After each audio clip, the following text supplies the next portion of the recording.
Students, I am GDS Soni, director of engineers career group. मैं आज फिर आप सबके लिए एक नई वीडियो जो है मैं वो लेके आया हूँ और इस वीडियो में मैं आपसे बात करने वाला हूँ डीआरडीओ के बारे में।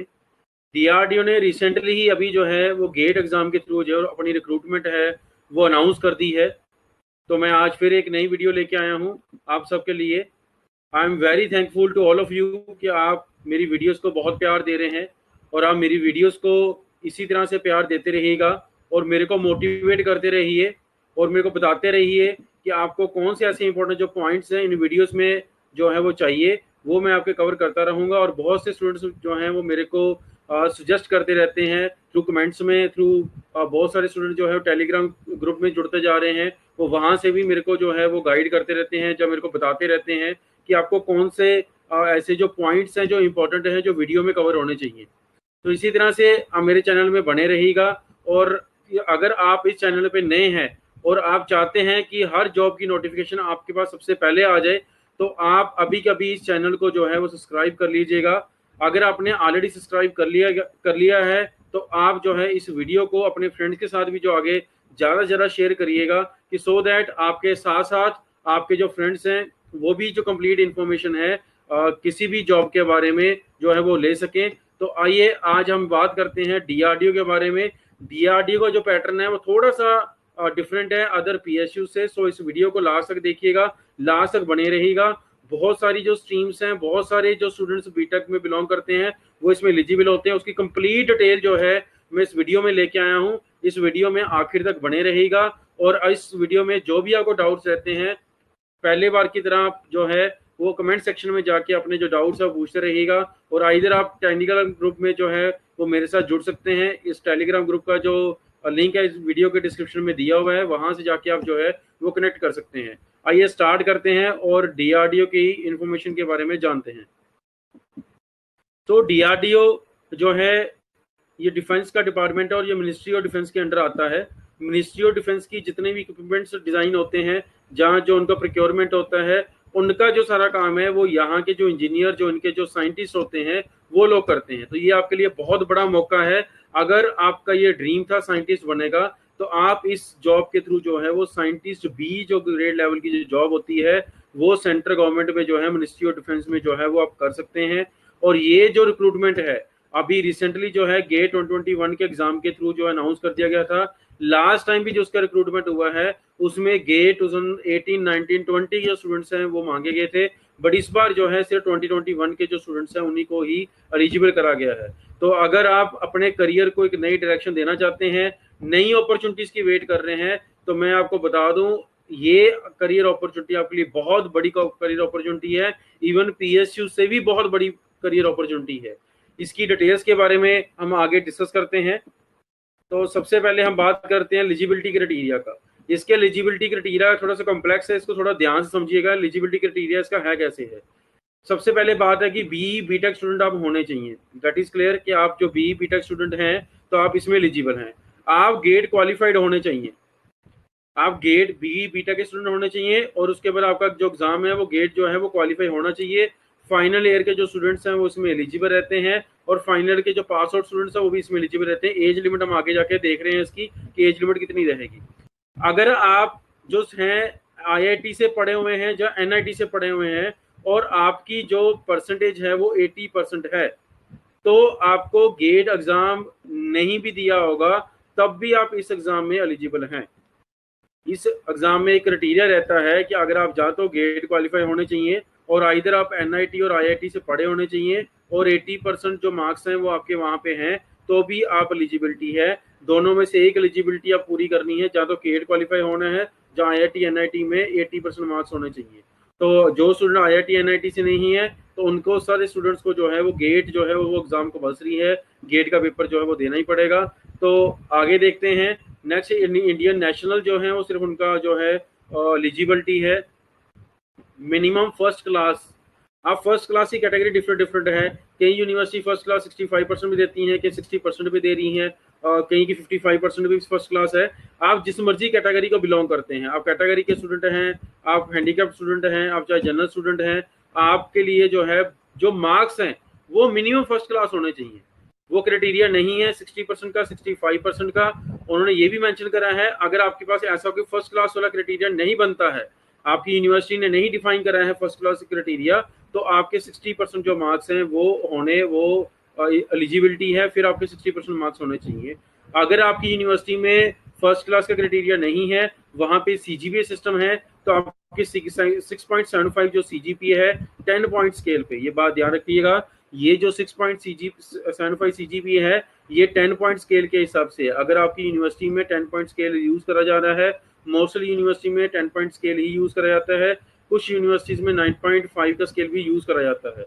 तो अगर आप 10 पॉइंट स्केल पे बात करेंगे तो 6.5 जो सीजीपी है, 6.75 जो सीजीपी है वो आपकी होनी कंपलसरी है। तो इस एलिजिबिलिटी को थोड़ा ध्यान से देखिएगा। आप अगर इस एलिजिबिलिटी में फॉल करते हैं तो मेरे हिसाब से जितने स्टूडेंट्स इस वीडियो को देख रहे हैं वो सारे इस एलिजिबिलिटी को जो है वो फॉलो करते होंगे।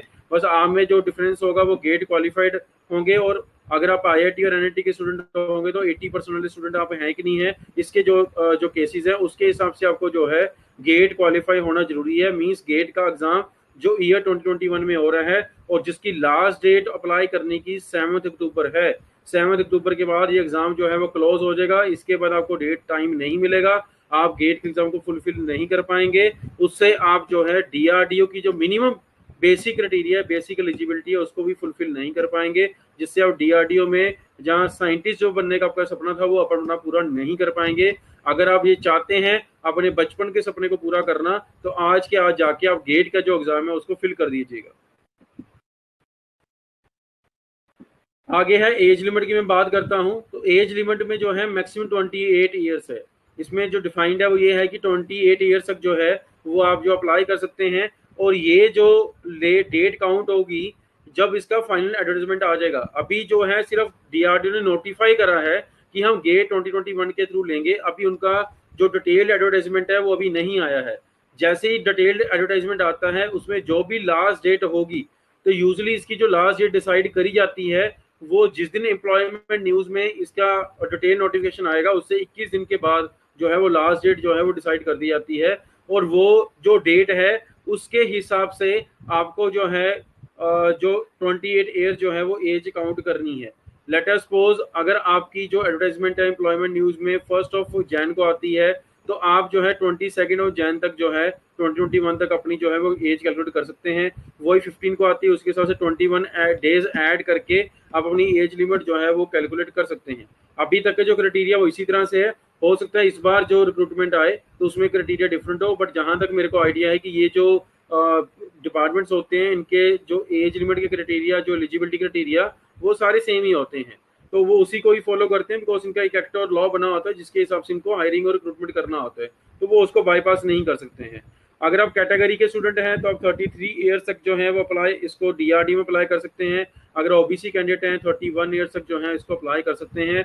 मैं इसमें बता दूं लास्ट जो रिक्रूटमेंट भी हुआ था, एक 2018 में भी रिक्रूटमेंट हुआ था, उस रिक्रूटमेंट में डीआरडी ने अपना पेपर लिया था। उस रिक्रूटमेंट में क्या हुआ था, बहुत सारे ऐसे कैटेगरी जो सीट थी ओबीसी की कैटेगरी की सीट थी जो फुलफिल भी नहीं हो पाई थी, जिनको आगे दोबारा से 18-19 में जो गेट क्वालिफाइड स्टूडेंट्स ने करा उनके लिए जो है 32 जो सीट थी वो आगे कैरी फॉरवर्ड कर दी गई।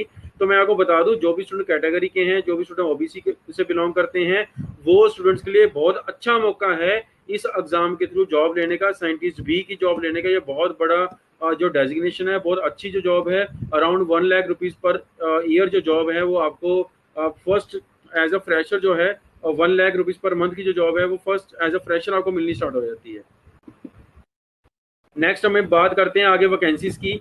तो साइंटिस्ट बी की वैकेंसी है, वैकेंसीज को थोड़ा ध्यान से देख लीजिएगा, बिकॉज इसमें भी क्या है, ऑलमोस्ट सारी ही स्ट्रीम एलिजिबल है, ऑलमोस्ट सारी की सारी स्ट्रीम एलिजिबल है, बट स्ट्रीम्स जो एलिजिबल है उनका भी थोड़ा क्राइटेरिया डिसाइडेड है। थोड़ा इस ध्यान से इस वीडियो में देखिएगा कि मैं क्या क्राइटेरिया आपको बता रहा हूँ, आपको उसी हिसाब से जो है वो फॉलो करना है।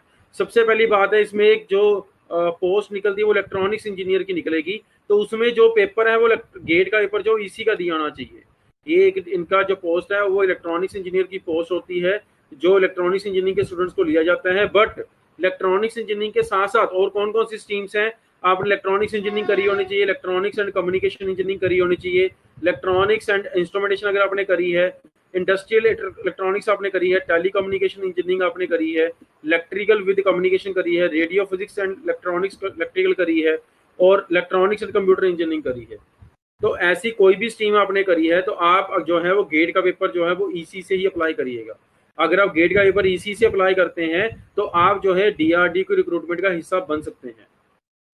नेक्स्ट हमारे पास है मैकेनिकल जो है, मैकेनिकल में एमई का पेपर आपने दिया होना चाहिए। इसमें मैकेनिकल इंजीनियरिंग के स्टूडेंट्स एलिजिबल हैं, मैकेनिकल एंड ऑटोमेशन के स्टूडेंट्स एलिजिबल हैं, मैकेनिकल एंड प्रोडक्शन इंजीनियरिंग के जो स्टूडेंट्स हैं वो भी एलिजिबल हैं।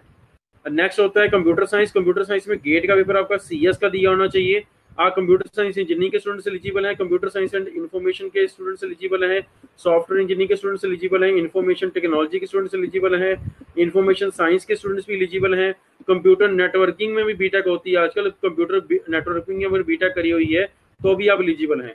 कंप्यूटर साइंस एंड इन्फॉर्मेटिक्स में भी एलिजिबल हैं, कंप्यूटर एंड कम्युनिकेशन इंजीनियरिंग में भी आप एलिजिबल हैं, computer science and automation engineering में भी अगर हैं तो भी आप एलिजिबल हैं। बट इस बात का ध्यान रखिएगा कि आपको जो पेपर देना है वो कंप्यूटर साइंस में सीएस में देना है। ये जो मैं आपको बता रहा हूँ ईसी एमई सीएस, ये गेट के पेपर के कोड हैं। जब आप जाएंगे गेट का पेपर ऑनलाइन फिल करेंगे तो वहाँ गेट पेपर कोड दिया होता है, तो गेट के पेपर का कोड अपने इस वीडियो से नोट डाउन कर लीजिए। इसी नोट कोड के हिसाब से ही आपको जो है वो अप्लाई करना है।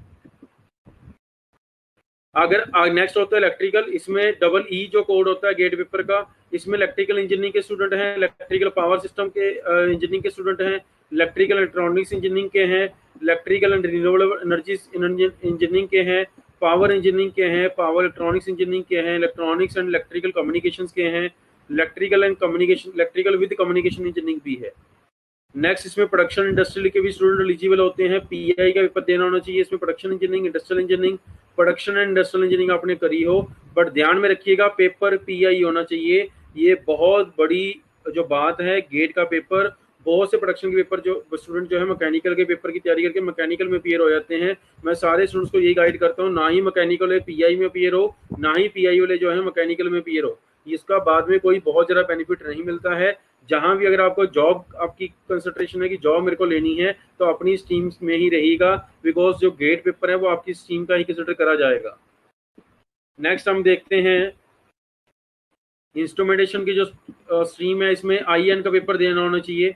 इंस्ट्रूमेंटेशन इंजीनियरिंग होनी चाहिए आपकी, जहाँ इंस्ट्रूमेंटेशन कंट्रोल इंजीनियरिंग है, इलेक्ट्रॉनिक्स एंड इंस्ट्रूमेंटेशन इंजीनियरिंग है, इलेक्ट्रॉनिक एंड इंस्ट्रूमेंटेशन कंट्रोल है, applied electronics and instrumentation engineering है, इलेक्ट्रिकल एंड इंस्ट्रूमेंटेशन इंजीनियरिंग है, इलेक्ट्रिकल इंस्ट्रूमेंटेशन इंजीनियरिंग है, पावर इलेक्ट्रॉनिक्स है, instrumentation engineering, power electronics and instrumentation engineering है, electronics communication and instrumentation engineering है। इसमें से कोई भी आपने स्ट्रीम में बीटेक करी है, पेपर आप जो है गेट का इंस्ट्रूमेंटेशन आईएन के कोड में फिल करिएगा तो आप जो है वो एलिजिबल हैं। जैसे इस बार क्या है, इलेक्ट्रॉनिक्स के जो स्टूडेंट्स हैं वो आईएन का पेपर भी दे सकते हैं।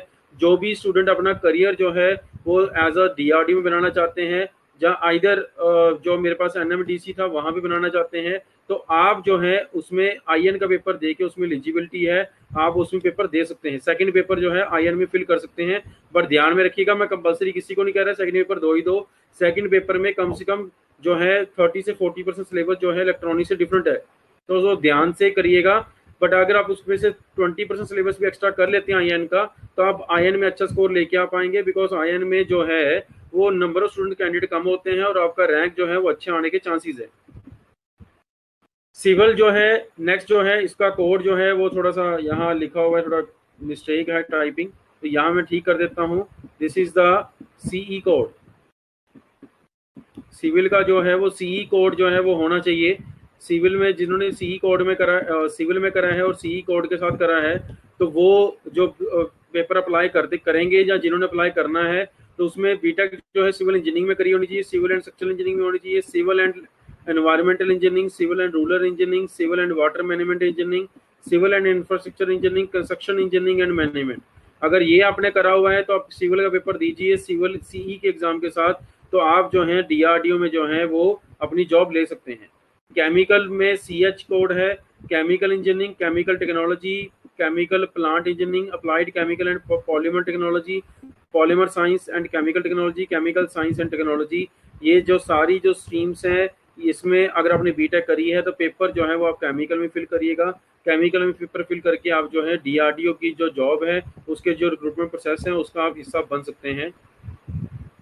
मेटलर्जिकल जो स्टूडेंट हैं वो भी एलिजिबल हैं, पेपर एमटी में होता है, इनका कोड पेपर कोड एमटी होता है। Metallurgical and material technology, metallurgy and metallurgical engineering, material engineering, material science engineering, जो भी स्टूडेंट से बिलोंग करते हैं मेटलर्जी का पेपर जो है फिल करके एमटी का जो एग्ज़ाम है वो दीजिएगा। आप डीआरडीओ में जो वैकेंसीज हैं उसमें अप्लाई कर सकेंगे। एरोनॉटिकल इंजीनियरिंग के जो स्टूडेंट्स हैं वो भी इसमें एलिजिबल हैं। Aeronautical engineering, aerospace engineering, avionics engineering के जो स्टूडेंट्स होते हैं, अगर वो नॉटिकल का एई का पेपर देते हैं तो आप इसमें पेपर देते हैं तो आप जो डीआरडीओ का जो प्रोसीजर है, जो रिक्रूटमेंट प्रोसेस है, उसका आप हिस्सा बन सकते हैं। इसके सिवाय फिजिक्स का स्टूडेंट भी दे सकते हैं, केमिस्ट्री के स्टूडेंट भी दे सकते हैं, मैथमेटिक्स के स्टूडेंट्स भी दे सकते हैं, फूड टेक्नोलॉजी के स्टूडेंट्स भी दे सकते हैं। तो वो स्टूडेंट भी दे सकते हैं। उसकी सीट जो है बहुत रेयर आती हैं, शायद से आती हैं, बट फिर भी आप पेपर दे के रखिएगा। अगर आप देना चाहते हैं तो आपको अगर डीआरडीओ जो बाहर का ऐसी कोई भी रिक्रूटमेंट प्रोसेस निकालता है तो आपके लिए काफ़ी हेल्पफुल रहेगी वो। नेक्स्ट मैं बात करता हूँ एग्जाम पैटर्न की। अब देखिएगा यहाँ पे दो तरह से कंसिडरेशन लिया जाता है। आइदर डीआरडीओ क्या करेगा, जहाँ तो गेट स्कोर जो है उसको सिर्फ शॉर्ट लिस्ट करेगा और शॉर्ट लिस्टिंग के लिए रखेगा और उसके बाद सब्जेक्टिव पेपर कंडक्ट करेगा। जी हाँ, अब ये सिर्फ गेट एग्जाम के बेसिस पे आपको रिक्रूटमेंट नहीं कर देगा। गेट एग्जाम को इसने क्या बना लिया, बेस बना लिया कि जो बच्चा गेट एग्जाम क्वालिफाई करेगा उसमें भी मिनिमम जो है 40% मार्क्स तक जो लेके आते हैं। 25% मार्क्स मेंशन्ड है, मैं आपको 40% मार्क्स लेके चल रहा हूँ। 40% से कम का जो भी मेरिट बनता है उसमें 40% कम के स्टूडेंट होते नहीं है। तो ये 1.2 मतलब जो है 1.25% जो है, अगर सपोज 100 सीट्स हैं तो बेसिकली ये 125 130 बच्चे शॉर्टलिस्ट करेंगे। तो इसलिए आप 40-50 मार्क्स के बीच में लेके चलिए। जिनके मार्क्स आएंगे गेट में वही स्टूडेंट जो है शॉर्टलिस्ट हो पाएंगे सब्जेक्टिव पेपर देने के लिए। कन्वेंशनल पेपर होगा, इसके बाद गेट का स्कोर जो है वो एज ए शॉर्ट लिस्टिंग में काम आएगा। उसके बाद जो है सब्जेक्टिव पेपर होगा जिसका वेटेज 80% होगा। सब्जेक्टिव का पेपर का पैटर्न क्या होगा इसको हम आगे वीडियो में देख रहे हैं। उसके बाद आपका इंटरव्यू होगा जिसका 20% वेटेज होगा। इन दोनों को मिला के 100% में से एक मेरिट लिस्ट तैयार कर दी जाएगी। उस मेरिट लिस्ट के बिहार पे आपको जो है फाइनल सिलेक्शन दिया जाएगा। सेकंड क्या है, आपको हो सकता है कि जो डीआरडीओ है वो डायरेक्टली 80% गेट का वेटेज देके 20% जो है पर्सनल इंटरव्यू लेके भी ऐड कर रहे हैं। जैसे लास्ट टाइम क्या हुआ था, जो 2020 में रिक्रूटमेंट आया था उसमें जो कंप्यूटर साइंस स्ट्रीम थी, मैकेनिकल स्ट्रीम थी और इलेक्ट्रॉनिक स्ट्रीम थी, इनका तो डिस्क्रिप्टिव पेपर था। मीन्स ईसी जो स्ट्रीम में पेपर दे रहे थे, मतलब जिन्होंने ईसी का पेपर में अप्लाई करना था, जिन्होंने मैकेनिकल में अप्लाई करना था, जिन्होंने सीएस में अप्लाई करना था, उन स्टूडेंट के लिए तो क्या था, गेट एक शॉर्ट लिस्टिंग क्राइटेरिया था। बाकी अदर जो स्ट्रीम थी, चाहे मेटलर्जी थी, प्रोडक्शन टेक्नोलॉजी थी, केमिकल थी, सिविल इंजीनियरिंग थी, वो जो टेक्सटाइल इंजीनियरिंग थी, वो सबके लिए क्या था कि गेट स्कोर के बेसिस पे 80% और 20% इंटरव्यू के बेसिस पे था। ये देखिए, ये डीआरडीओ जो है वो पैटर्न अपना चेंज कर सकता है। हम उसके ऊपर कुछ नहीं जो है क्वेश्चन कर सकते हैं। वो जो भी नोटिफिकेशन इस साल का निकालेगा उस नोटिफिकेशन के हिसाब से जो है वो पता चलेगा कि वो लोग जो हैं वो कैसे लेते हैं, सिर्फ गेट स्कोर को लेते हैं कि either get score plus projective paper लेते हैं। जिसमें दो पैटर्न हो सकते हैं कि गेट स्कोर को शॉर्ट लिस्टिंग बना के सब्जेक्टिव पेपर लिया जाए और पीआई लिया जाए। उसके बाद जहाँ तो सीधा गेट स्कोर को ही 80% वेटेज देके पर्सनल इंटरव्यू ले लिया जाए। ये अभी आने वाली डिटेल जो नोटिफिकेशन है वो हमारे को बता पाएगी कैसे पैटर्न होता है। मैं एक जनरल पैटर्न आपको डीआरडी को बता रहा हूँ, बट गेट जो है चाहे वो सब्जेक्टिव पेपर भी लेती है, चाहे वो डायरेक्टली गेट के थ्रू लेती है, गेट का पेपर तो आपको देना ही पड़ेगा। इसलिए गेट का पेपर अगर आपने फिल नहीं करा है अभी के अभी जाके, आज के आज अभी जाके गेट का जो पेपर है उसको फिल कर दीजिए। उसकी लास्ट डेट है 7 अक्टूबर की है। नेक्स्ट हम आगे देखते हैं सब्जेक्टिव जो पेपर होगा उसका पैटर्न क्या रहेगा। सब्जेक्टिव पेपर में पेपर 1 एंड पेपर 2 होंगे 300 मार्क्स के। क्लियरली मेंशन्ड है as per the UPSC ESC exam. जो सिलेबस रहता है यूपीएससी का ईएससी का, उसी सिलेबस पैटर्न के हिसाब से ही आपका जो है पेपर लिया जाएगा। मीन जो स्टूडेंट ईएससी की तैयारी करते हैं वो स्टूडेंट जो मैक्सिमम क्या करते हैं, गेट का पेपर नहीं अटेम्प्ट करते हैं। आप गेट का पेपर अटेम्प्ट कर दीजिएगा। ईएससी के साथ साथ आपके लिए बहुत बड़ा मौका है आपका जो है वो डीआरडीओ में जॉब लेने का। और जो स्टूडेंट गेट की तैयारी कर रहे हैं तो वो थोड़ा सा इसको डिटेल में पढ़ना स्टार्ट कर दीजिएगा। देखिए, पीएसयू से बहुत बड़ी अपॉर्चुनिटी है, पीएसयूज भी अच्छी जॉब्स हैं, पर ये जो जॉब है ये बहुत बड़ी अपॉर्चुनिटी है। आप इसमें एज ए साइंटिस्ट जो है वो काम कर सकते हैं और बहुत अच्छा करियर जो है अपॉर्चुनिटी आपको है इसमें। अगर आप जॉब करते हैं, ये मिनिस्ट्री ऑफ डिफेंस के अंडर आता है, ये इंडिपेंडेंट बॉडी होती है। इसमें आप सेक्रेटरी लेवल की जो पोजीशन है वहां तक आप जा सकते हैं। आपके लिए बहुत अच्छी अपॉर्चुनिटी है। तो इसलिए आप जो है सब्जेक्टिव जो एग्जाम जो है उसकी भी तैयारी जो है वो साथ के साथ, जब गेट की तैयारी आप कर रहे हैं सब्जेक्टिव की तैयारी साथ में रखिएगा। और इधर गेट के एग्जाम के रिजल्ट के बाद कम से कम 3 या 4 महीने आपको मिल जाएंगे इसकी तैयारी करने के लिए। बट अपने जो प्रिपरेशन का पैटर्न है, जो मेथड है, उसको सही करिएगा, थोड़ा डिटेल्ड में पढ़ना स्टार्ट कर दीजिएगा।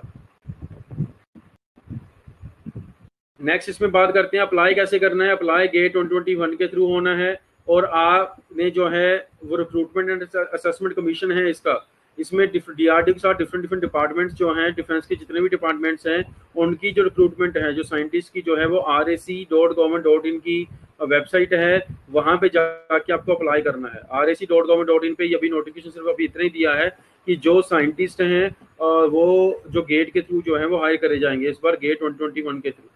एप्लीकेशन फ़ी डिस्क्रिप्टिव पेपर देने के लिए होती है, उसकी 100% फ़ी होती है जनरल और ओबीसी स्टूडेंट्स के लिए, गर्ल्स के लिए और कैटेगरी और फिजिकल हैंडीकैप स्टूडेंट्स के लिए किसी भी तरह की कोई भी फीस इस एग्जाम में नहीं होती है। पैकेज की बात करते हैं तो पैकेज 10 to 12 लाख का जो पैकेज है एज अ फ्रेशर कैंडिडेट जो है वो आपको यहाँ मिल जाएगा। इसमें जो स्पेसिफिकली मेंशन्ड है कि 80,000 सैलरी जो है आपको दी जाएगी, प्लस जो आपके अगर आप रिमोट एरिया में जाते हैं तो वहाँ अलग से पैकेजेस जो हैं वो आपको प्रोवाइड करे जाते हैं। तो 10 से 12 लाख का पैकेज आप लेके चलिए, आपको in hand as a fresher जो है वो डीआरडीओ जो है वो ऑफर कर देगी।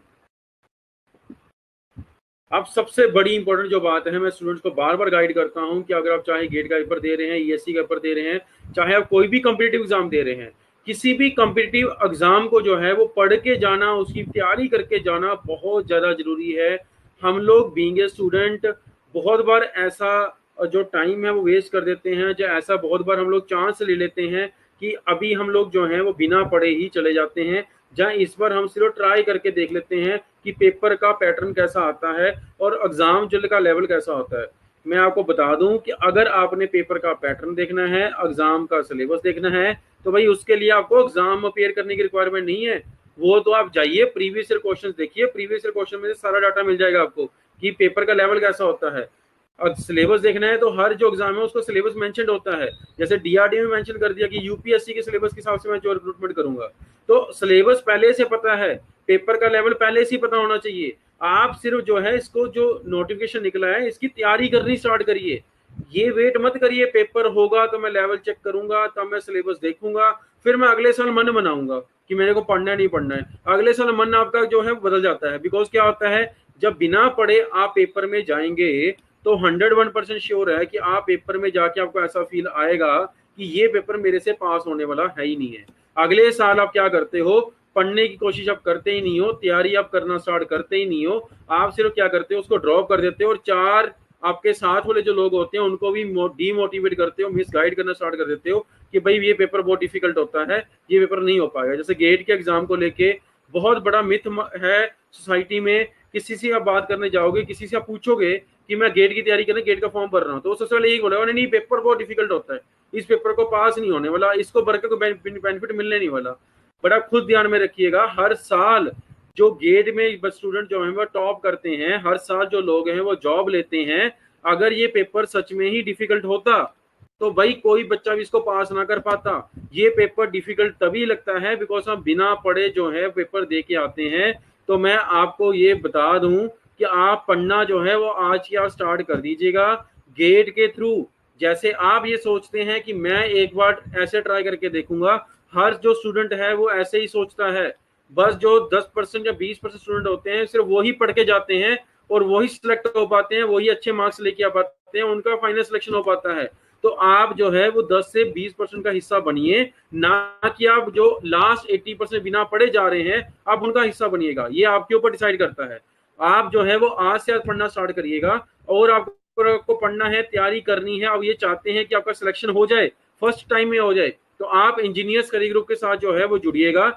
इंजीनियर्स करियर ग्रुप के ऑनलाइन कोर्स जो है वो आप ज्वाइन अभी कर सकते हैं। जैसे अभी लॉकडाउन चल रहा है, बट लॉकडाउन में भी चलते हुए इंजीनियर्स करियर ग्रुप ने जो क्लासेस हैं वो सस्पेंड नहीं करी। अप्रैल मंथ से जो क्लासेस थी वो स्टार्ट कर दी गई थी। ऑनलाइन कोर्स जो था वो स्टार्ट कर दिया गया था। ऑनलाइन जो कोर्स है वो लाइव कोर्स स्टार्ट कर दिया गया था। जैसे ऑफलाइन में आप लाइव अवेलेबल होते हो टीचर के सामने, वहां आप टीचर से डाउट पूछ सकते हैं, वैसे ही आप ऑनलाइन लाइव कोर्स जो है वो ज्वाइन कर सकते हैं। घर में बैठ के, घर से बैठ के आप जो है ये कोर्स ज्वाइन कर सकते हैं। और स्पेशली जो स्टूडेंट अभी कॉलेज गोइंग हैं, जो भी फाइनल ईयर में हैं, जो सारे एग्जाम में एलिजिबल हैं, और जो वर्किंग क्लास हैं, जिनके पास टाइम जो है फुल डे में नहीं होता है, सिर्फ लेट इवनिंग में टाइम होता है और अर्ली मॉर्निंग में टाइम होता है, तो इंजीनियर्स करियर ग्रुप जो है स्पेशल बैचेस चलाता है मॉर्निंग में और लेट इवनिंग में। आप वो बैचेस जो है ऑनलाइन के ज्वाइन कर सकते हैं। देखिए, अगर आप पढ़ के जो है पेपर देंगे तो 100% सिलेक्शन हो पाएगा। अभी थोड़ा सा मुश्किल होगा जॉब के साथ, फाइनल ईयर के साथ पढ़ना, बट इसके जो आउटकम्स आएंगे, इसके जो रिजल्ट्स आएंगे वो बहुत अच्छे होंगे। एक बार जो है इसको जो है थोड़ा सा मुश्किल होके, थोड़ा सा इसको एक बार लेके डिसाइड करके पढ़ना जो है वो स्टार्ट कर दीजिएगा। पहले 1-1.5 हफ्ता जो है वो आपको मुश्किल लगेगा, पहले 15 दिन मुश्किल लग सकता है, 1-2 वीक के बाद you feel normal like this, फिर आपकी वो रूटीन का हिस्सा बन गया जाएगा। जब वो रूटीन का हिस्सा बन जाएगा तब आपको कोई भी दिक्कत नहीं होगी, तब आप जो है वो अपनी प्रिपरेशन जो है उसको कंटिन्यू कर पाएंगे। और 1-2 महीने के बाद आपको यू फील कॉन्फिडेंट कि भाई पेपर मैं निकाल लूंगा, आप और ज्यादा मेहनत भी तब करना स्टार्ट कर देंगे। तो मेरी ये बात का जो है वो ध्यान में रखिएगा, पेपर को जो है पढ़ना स्टार्ट कर दीजिए आज के आज ही। और नए जो बैचेस हैं, इंजीनियर्स करियर ग्रुप जो है 5 अक्टूबर से नए जो बैचेस वो लॉन्च कर रहा है। नए स्पेसिफिक बैचेस जो हैं गेट 2021 के लिए स्टार्ट हो रहे हैं। अगर आप ये चाहते हैं गेट 2021 के एग्जाम के थ्रू जो है वो आपको जॉब मिल जाए, तो आज के आज ही जो है वो पढ़ना स्टार्ट कर दीजिएगा। आज के आज ही वेबसाइट पे जाके आप एनरोल कर लीजिएगा। जब आप कोर्स जो लाइव कोर्स करेंगे, लाइव कोर्स के साथ आपको रिकॉर्डेड क्लासेस मिलेंगी लाइफ टाइम के लिए। आपको लाइफ टाइम के लिए रिकॉर्डेड जो क्लासेस हैं वो दी जाएंगी। कोर्स जो है वो लाइव होगा। अगर इन एनी केस किसी रीजन की वजह से आप क्लास मिस कर देते हो, 1 in 100 की प्रोबेबिलिटी ऐसी हो सकती है, कभी कॉलेज में असाइनमेंट आ गया या कोई जॉब का असाइनमेंट आ गया तो आप क्लास नहीं लगा पाए, उसके बाद आपको रिकॉर्डेड क्लासेस भी हर लेक्चर की मिल जाएंगी। ऐसा नहीं जो नहीं लगा पाओगे उसी की मिलेगी, जो लगाओगे जो नहीं लगाओगे दोनों टाइप की क्लासेस जो है रिकॉर्डेड में आपको मिल जाएंगी। और रिकॉर्डेड जो होगी वो लाइफ टाइम के लिए आपके पास होंगी। लाइफ टाइम रिकॉर्डेड जो है वो आपके पास मिलता रहेगा आपको। और इसके साथ आपको डिजिटल स्टडी मटेरियल जो है वो आपको मिलेगा। ऑनलाइन टेस्ट सीरीज जो है गेट एग्जाम के पॉइंट ऑफ व्यू से जो है वो आपको मिलेगी। आप जो है वो आज क्या जाके हमारी वेबसाइट www.engineerscareergroup.in पे जाके आज के आज ही जो है वो रजिस्टर कर लीजिएगा इस कोर्स में। और जो अगर आप जानकारी चाहते हैं इन कोर्सेज के बारे में या अदर कोई भी इंफॉर्मेशन आप चाहते हैं तो आप हमारे हेल्पलाइन नंबर 180027042442 पे कॉल करिएगा। अगर आपको जनरल गाइडेंस भी चाहिए तो भी आप हमारे हेल्पलाइन नंबर 180027042442 पे भी कॉल कर सकते हैं। और ये नंबर्स हेल्पलाइन नंबर सिर्फ एडमिशन सेल के लिए नहीं है, अदर जो इन्फॉर्मेशन है उसके लिए भी ये एक सिंगल हेल्पलाइन नंबर है। वहां जाके इस नंबर पे फोन करके आप वो भी इन्फॉर्मेशन सारी जो है वो कलेक्ट कर सकते हैं। आप जो है इस बात के ऊपर थोड़ा सा ध्यान दीजिएगा, गेट के एग्जाम के थ्रू बहुत सारी ऐसी अपॉर्चुनिटी हैं वो निकलती हैं, वो हमारे को पता नहीं चलती हैं, टाइमली इन्फॉर्म नहीं हो पाता है, हमें मार्केट से नहीं पता चल पाता है, जिससे जब वो रिक्रूटमेंट प्रोसेस स्टार्ट होता है और नोटिफिकेशन में जब हम चेक करते हैं कि वहां पे गेट एग्जाम एलिजिबल और क्राइटेरिया लिखा हुआ है, वहां पे जाके हम लोग जो है डीमोरलाइज हो जाते हैं, डीमोटिवेट हो जाते हैं और रिग्रेट फील करते हैं, भाई मैंने गेट का एग्जाम क्यों फिल नहीं करा, एटलीस्ट मेरे को फिल करके तैयारी करके उसको भर देना चाहिए था, आज मैं इतनी कंपनीज में जो है वो पेपर जॉब लेने के लिए एलिजिबल हो जाता। तो इस बात को खास करके ध्यान में रखिएगा, गेट का एग्जाम जो भी स्टूडेंट बीटेक के हैं उनके लिए बहुत ज्यादा इंपॉर्टेंट है। आप आज के आज जो है गेट का एग्जाम फिल करके आप इसके थ्रू बहुत सारी वाइटल जो अपॉर्चुनिटीज हैं आप उनको ग्रैब कर सकते हैं। अगर आपको गेट के एग्जाम की इन्फॉर्मेशन नहीं है, गेट के एग्जाम के बारे में आप जानकारी लेना चाहते हैं, तो आप मेरे साथ जो है पर्सनली कनेक्ट कर सकते हैं और आइदर आप हमारे जो हेल्पलाइन नंबर है उस पर कनेक्ट कर सकते हैं। मेरे से कनेक्ट करने के लिए आप डिस्क्रिप्शन में जाइएगा, वहां पे आपको टेलीग्राम ग्रुप का लिंक मिलेगा, वहां से आप डायरेक्टली मेरे से कनेक्ट कर लीजिएगा। जो भी क्वेरीज हो आपकी वहां डालिएगा, मैं और मेरी टीम आपको वहां पे जो है वो रिस्पॉन्स जो है वो करते रहते हैं। अगर आपको ये वीडियो अच्छी लगी है, इस वीडियो को अपने फ्रेंड्स के साथ ज़्यादा से ज़्यादा शेयर करिएगा, सो दैट आपके साथ साथ जो है सबको जो है इसकी जो जानकारी वो मिल सके कि DRDO जॉब है वो गेट एग्जाम के थ्रू जो है वो रिक्रूटमेंट कर रहा है। Thank you very much.